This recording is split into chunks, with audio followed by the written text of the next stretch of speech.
وسلموا تسلیما اللهم صل على سيدنا ومولانا محمد وعلى آل سيدنا وأصحاب سيدنا ومولانا محمد وبارك وسلم وصلوا عليه صلاة وسلاما عليك يا سيدي يا رسول الله وعلى آلك وأصحابك يا سيدي يا حبيب الله۔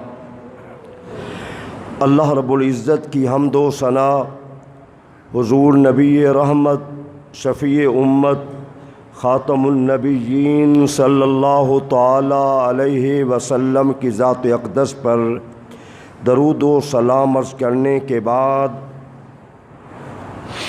دعا ہے اللہ رب العالمین مجھے کلمات حق کا قرآن و سنت کی روشنی میں بیان کرنے کی توفیق عطا فرمائے۔ اللہ ہم سب مسلمانوں کو اسلام پہ زندگی اور ایمان پہ موت نصیب فرمائے۔ اس اپنے قیمتی اثاثہ ایمان کی اللہ ہمیں حفاظت کرنے کی توفیق عطا فرمائے۔ مسلمان کے پاس سب سے قیمتی اثاثہ اس کا ایمان ہے۔ توجہ کے ساتھ سننے کی کوشش کرنا، اور اہم ترین باتیں کہ سب سے بڑی دولت جو ہے ایک بندے کے پاس، یوں سمجھیں کہ ایک بندے کے پاس پوری کائنات کی بادشاہت ہو، اس کے ملک میں ہو، اس کا مالک ہو، اور اس کے پاس ایمان نہ ہو، اور ایک بندے کے پاس ایمان کی دولت ہو اور وہ اپنے ایمان کی حفاظت کرنے کے لیے وہ ہر چیز سے محروم ہو، انتہا درجے کی غربت ہو، تو جس کے پاس ایمان کی دولت ہے اس کی بڑی اہمیت ہے، اس کی بڑی قدر و منزلت ہے۔ اب دیکھیں نا کہ مکہ کا سب سے بڑا چودھری ابو جہل تھا، لیکن اس کی کوئی قدر و منزلت نہیں تھی۔ حضرت بلال حبشی کی کیا قدر و منزلت تھی۔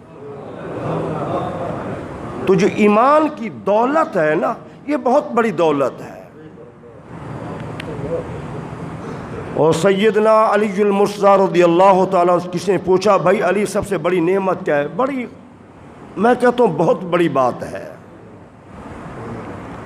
سب سے بڑی دولت کیا ہے؟ تو ارشاد فرمایا لوگوں کی نظر میں کشادہ گھر ہو، اچھا بزنس ہو، اچھی سواری ہو، یہ چیزیں نعمت ہیں۔ لیکن اگر کوئی مجھ علی سے پوچھے، اللہ اکبر، کہ بھئی علی تمہاری نظر میں سب سے بڑی نعمت کیا ہے؟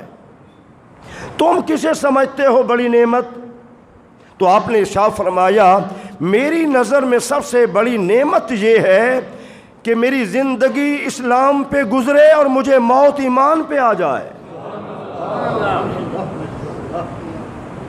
مجھے موت ایمان پہ آ جائے، سب سے بڑی نعمت یہ ہے۔ حضور نے فرمایا اتنا پرفتن دور آئے گا، اتنا پرفتن دور آئے گا، وہ ابھی آنا نہیں، شروع ہو چکا ہے۔ میں آپ کو بتاؤں، بندہ صبح کو مسلمان تو اسی شام کو کافر ہو چکا ہوگا، اور شام کو مسلمان تو صبح کو کافر ہو چکا ہوگا، اور ایمان بدلتے ہوئے دیر نہیں لگنی۔ رشتے کی خاطر لوگ اپنا عقیدہ بدل رہے ہیں، ایمان چھوڑ رہے ہیں۔ لوگ دولت کی خاطر جرمنی کے ویزے کے لیے لکھ کے دے رہے ہیں میں قادیانی ہوں، استغفر اللہ۔ اللہ کے رسول نے فرمایا المرء علی دین خلیلہ فلینظر من یخاللہ، آدمی اپنے دوست کے دین پہ چلا جائے گا، اپنے دوست کے دین کو جلدی قبول کرے گا۔ حضور فرماتے ہیں جس سے تم دوستی لگا رہے ہو دیکھ لو کہ میری دوستی کس کے ساتھ ہے۔ مجھے کئی بندے نظر آتے ہیں دوستی کی وجہ سے لوگ شیعہ ہو گئے، دوستی کی وجہ سے کتنے لوگ قادیانی بن گئے، دوستی کی وجہ سے لوگ یہودی عیسائی بن گئے، دوستی کی وجہ سے لوگ ہندو بن گئے، اور حضور کی زندگی میں دوستی کی وجہ سے لوگ کافر بنے۔ 14 صدیاں پہلے جو حضور نے فرمایا، میں اپنی آنکھوں سے، آپ بھی مشاہدہ کریں، کتنے بندے نظر آئیں گے جو دوستی کی وجہ سے اپنا ایمان دے بیٹھے۔ استغفر اللہ۔ فرمایا المرء علی دین خلیلہ فلینظر من یخاللہ۔ حضور فرما رہے ہیں دیکھ کے دوستی لگانا کہ میری دوستی کس کے ساتھ ہے، کیونکہ آدمی اپنے دوست کے دین کو جلدی قبول کر لیتا ہے۔ ہر بندہ جانتا ہے، ہر بندے کو کوئی نہ کوئی آدمی ایسا ملے گا، خاندان میں ہو، دوستوں میں ہو، محلے میں ہو، یار کل تک یہ سنی بریلوی تھا، اسے کیا ہو گیا؟ ہاں فلاں کے ساتھ دوستی تھی۔ 14 صدیاں پہلے جو حضور نے فرمایا ہم اپنی آنکھوں سے دیکھ رہے ہیں۔ ایمان کی حفاظت سب سے بڑی چیز ہے۔ حضور نے ارشاد فرمایا، حضرت عباس اس کے راوی رضی اللہ تعالیٰ عنہ، حضور کے چچا، حضور نے فرمایا اس بندے نے ایمان کا ذائقہ چکھ لیا جس نے کہا، کیا کہا؟ من رضی باللہ ربا، میرا اللہ میرا رب ہے، میں راضی ہوں، وبالاسلام دینا، اور اسلام میرا دین ہے، یہ میرا مذہب ہے، اور کہے میں راضی ہوں، وبمحمد الرسول صلی اللہ علیہ وسلم، کہ حضور کے رسول ہونے پر میں راضی ہوں۔ حضور فرماتے ہیں اس نے ایمان کا ذائقہ چکھ لیا۔ اور ایک حدیث کا مفہوم یہ حضور نے فرمایا، جو بندہ صبح و شام کہے رضیت باللہ ربا وبالاسلام دینا وبمحمد نبی و رسولا، حضور فرماتے ہیں جو بندہ صبح و شام پڑھتا ہے اسے حضور کی شفاعت بھی نصیب ہوگی اور حضور اسے پکڑ کے جنت میں پہنچائیں گے۔ دوسری حدیث حضرت انس رضی اللہ تعالیٰ عنہ فرماتے ہیں اس بندے نے ایمان کے مٹھاس کو پا لیا، ایمان کی حلاوت کو پا لیا۔ کس وجہ سے؟ فرمایا جس بندے میں 3 چیزیں موجود ہیں اس نے ایمان کی حلاوت کو پا لیا۔ کون سی چیزیں ہیں؟ پہلی چیز یہ ہے، حضور نے فرمایا جو سب سے زیادہ اللہ اس کے رسول کو محبوب سمجھتا ہو۔ اللہ اکبر، اللہ میں توفیق نصیب فرمائے۔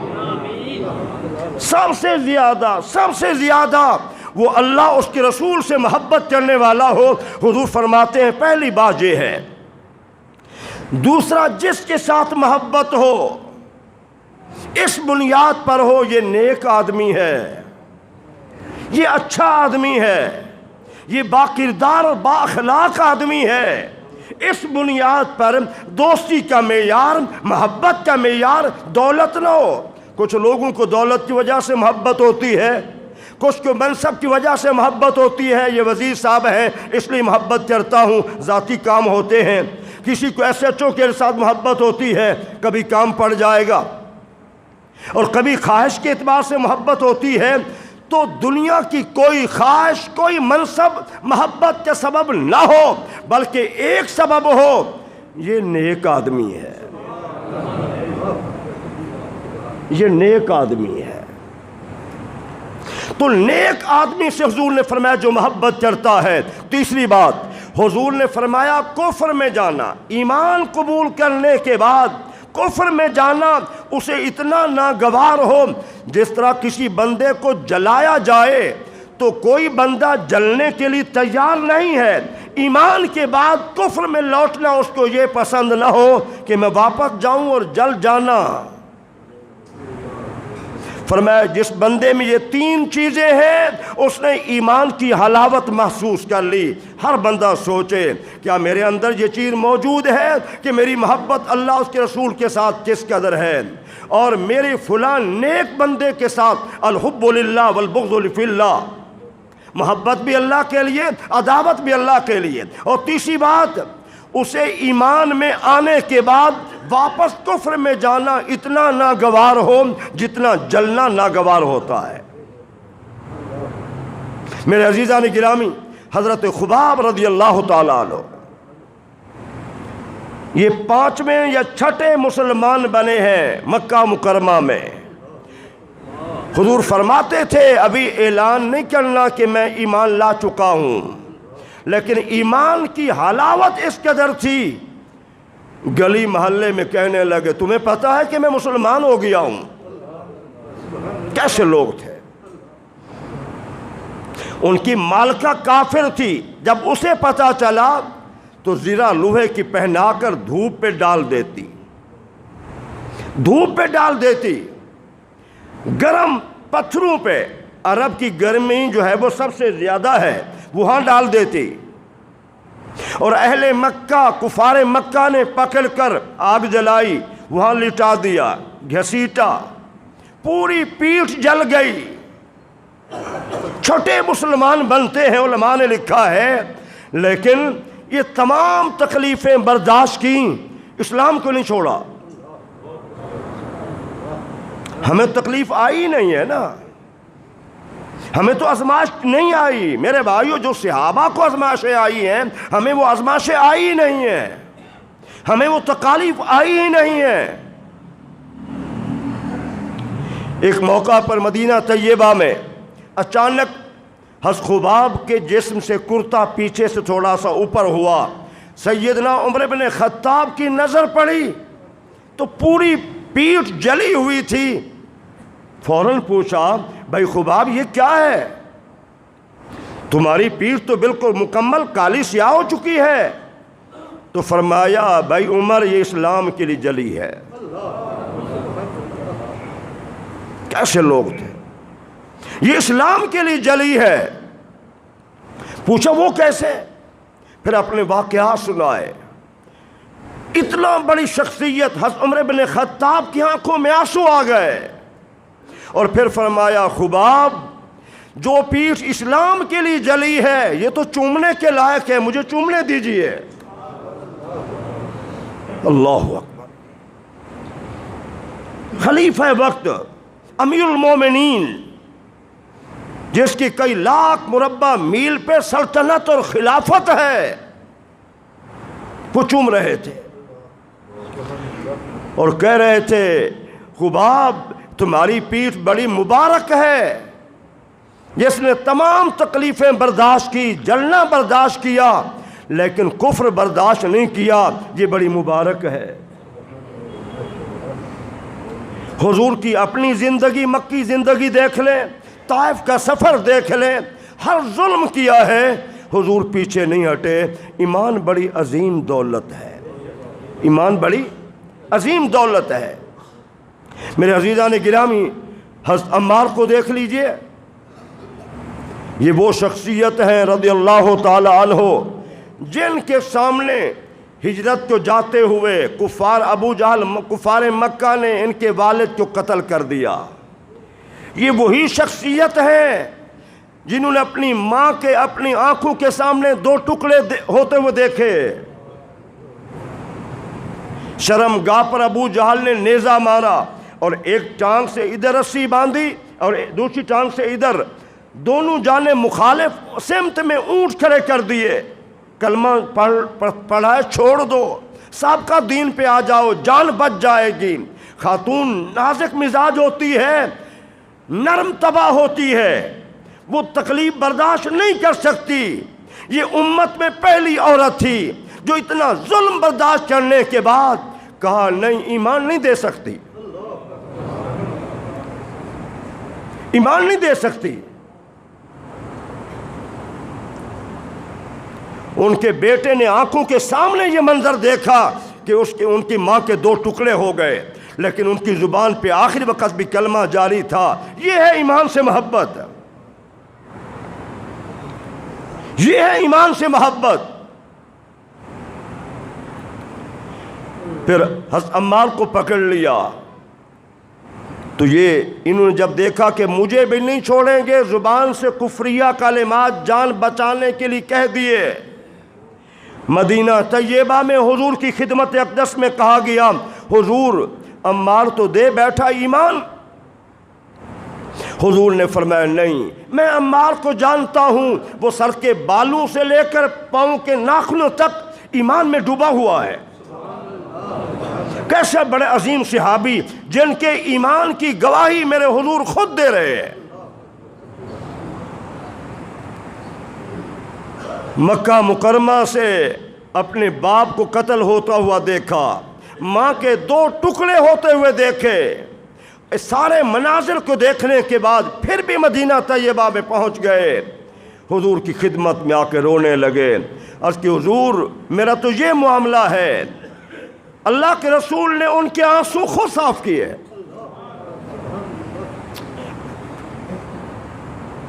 حضور نے ان کے آنسو خود صاف کیے۔ فرمایا عمار تمہارے دل کی کیفیت کیا تھی؟ حضور میرا دل ایمان پہ مطمئن تھا، گو میری زبان پہ کلمات آئے ہیں میں اب نہیں دہراتا، لیکن حضور میرے دل میں ایمان موجود تھا، میرا دل ایمان پہ مطمئن تھا۔ تو اللہ کریم نے قرآن کی آیت نازل فرمائی، الا من اکرہ، مگر جو مجبور کیا جائے، وقلبہ مطمئن بالایمان، اور اس کا دل ایمان پہ مطمئن ہو۔ اللہ نے ادھر حضور گواہی دے رہے ہیں اور ادھر اللہ قرآن کی آیت نازل فرما کے گواہی دے رہا ہے، کتنی بڑی شخصیت ہے۔ آپ ذرا غور فرمائیں میرے عزیزان گرامی، اتنا بڑے بڑے واقعات ہیں صحابہ کرام کے، ہر ظلم برداشت کیا ہے لیکن ایمان کی حفاظت کی ہے۔ آج کتنے لوگ اہل ایمان لوگ دولت کی خاطر، ویزے کی خاطر، رشتے کی خاطر، کاروبار کی خاطر اپنا ایمان دے رہے ہیں۔ سوچئے کیا فتنوں کا دور نہیں ہے؟ یہ فتنوں کا دور ہے، ایمان کی حفاظت کیجئے، اور یہ یاد رکھنا اپنی خلوت و جلوت میں اپنے ایمان کی حفاظت کی دعا بھی کریں۔ جہاں آپ اپنی اولاد کے لیے، عزیز و اقارب کے لیے، والدین کے لیے، کاروبار کے لیے، صحت کے لیے دعا کرتے ہیں، اس دور میں سب سے بڑی دعا اللہ سے رو کر تنہائی میں اپنے ایمان کی حفاظت کی دعا بھی کیا کریں۔ سب سے بڑی اللہ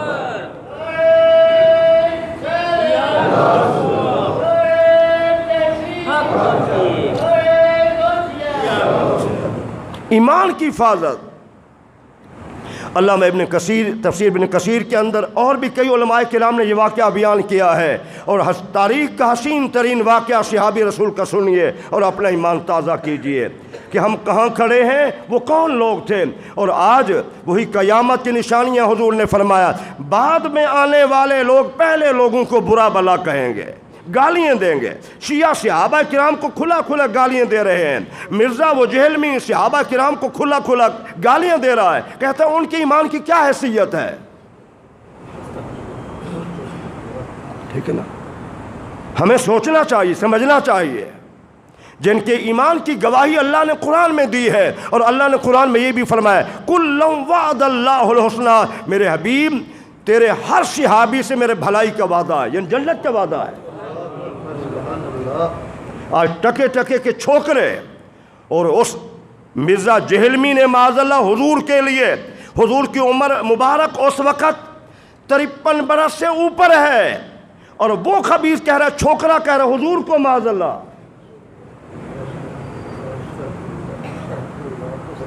کسی حدیث میں نہیں ہے، کسی یہودی نے، عیسائی نے حضور کو چھوکرا نہیں کہا۔ یہ ظالم خبیث بکواس کر رہا ہے معاذ اللہ۔ اپنے ایمان کی حفاظت کیجئے۔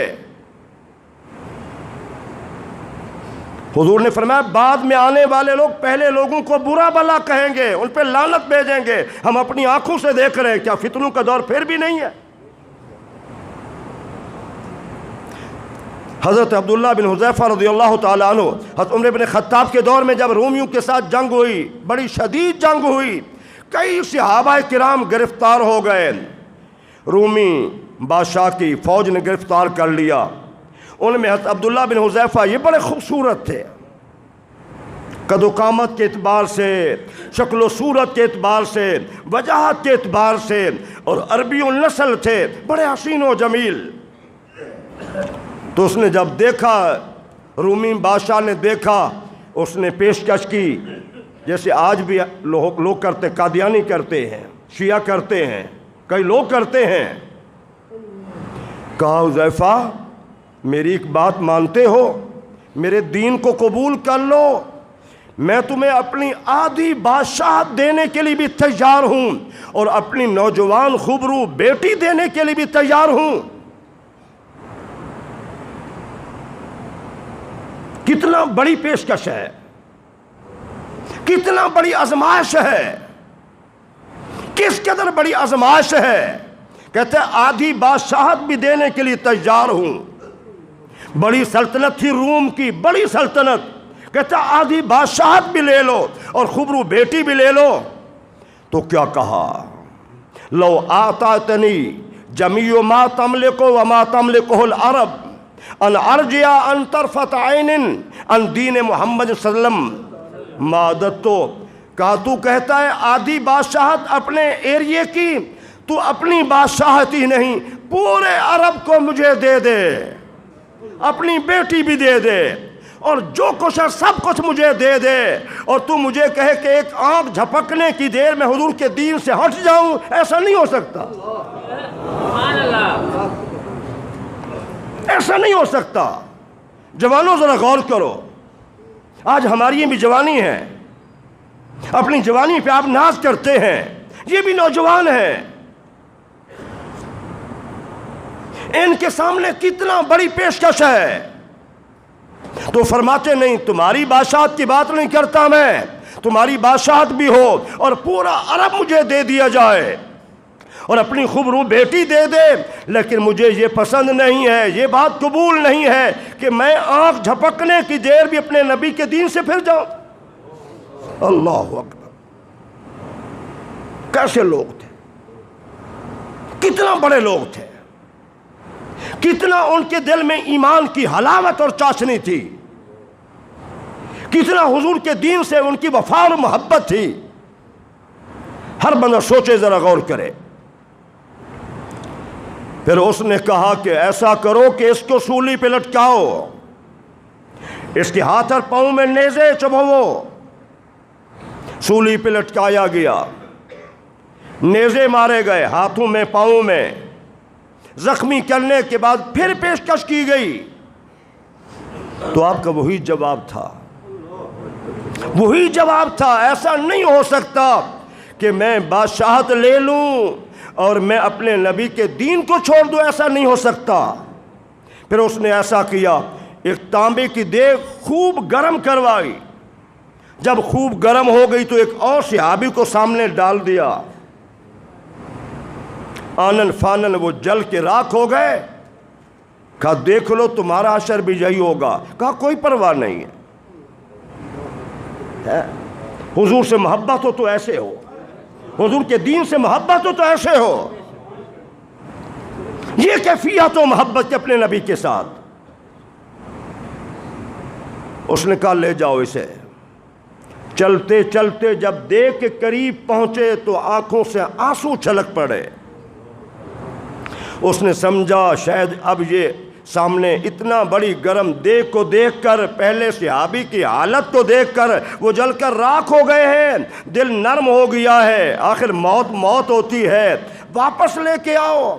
میرے جوانوں سنو ان کا جواب کیا تھا۔ اس نے کہا اب آنکھوں سے آنسو آ گئے ہیں، دل میں نرمی پیدا ہو گئی ہے، موت سے ڈر گئے ہو، پہلے صحابی کی حالت دیکھ لی ہے، اب ارادہ بن گیا ہے۔ کہا نہیں نہیں وہ بات نہیں ہے۔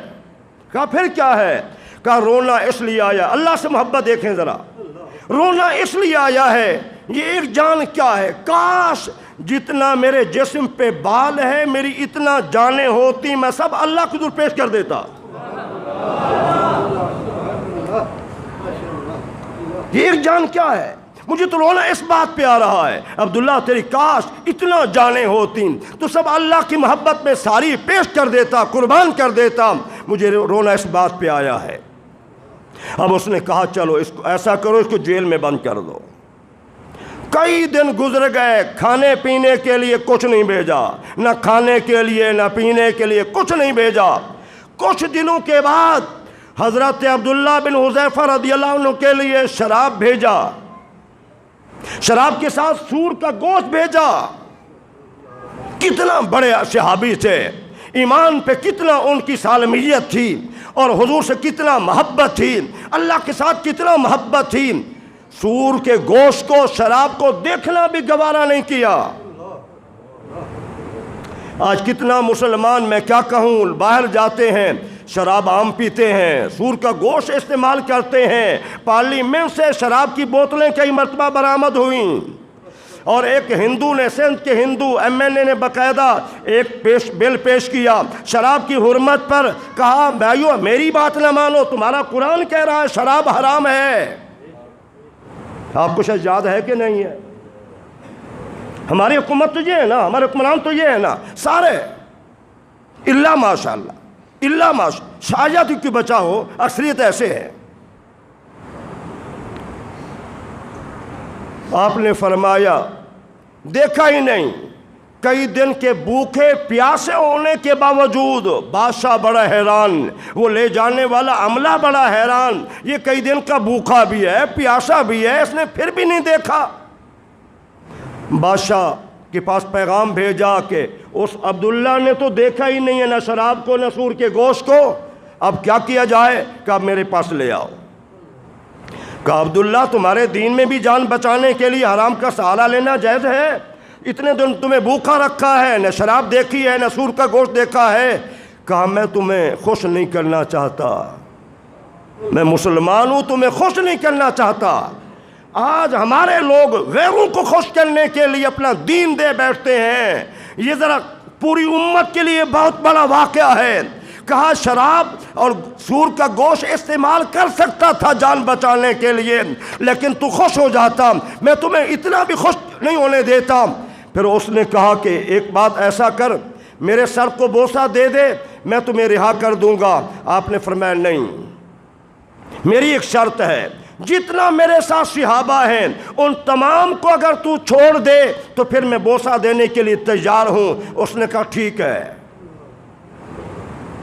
حضرت عبداللہ بن حذیفہ نے ان صحابہ کی جان بچانے کے لیے بوسہ دیا۔ یہ رہا ہو کے جب آئے، آ کر لوگوں نے پہلے عمر بن خطاب کو اطلاع دی کہ ایسا ایسا واقعہ پیش آیا ہے، بھی تفصیل واقعہ سنایا۔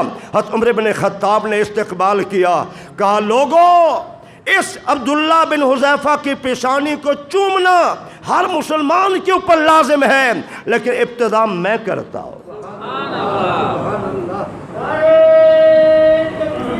اللہ اکبر، یا رسول اللہ، حق چاہیے۔ اپنے ایمان کی حفاظت دیکھیے میرے بھائیوں، اپنے ایمان کی حفاظت کیجئے۔ دولت کچھ بھی نہیں ہے، آنکھ بند ہونے کی دیر ہے، رشتہ کچھ بھی نہیں ہے، آنکھ بند ہونے کی دیر ہے۔ سب سے بڑا رشتہ اللہ اس کے رسول کے ساتھ ہے۔ اپنے ایمان کی حفاظت کے لیے دعا کیا کرو، ایمان کی حفاظت کے لیے دعا کیا کرو۔ اللہ ہمارا ایمان فتنوں کے دور میں سلامت رکھے۔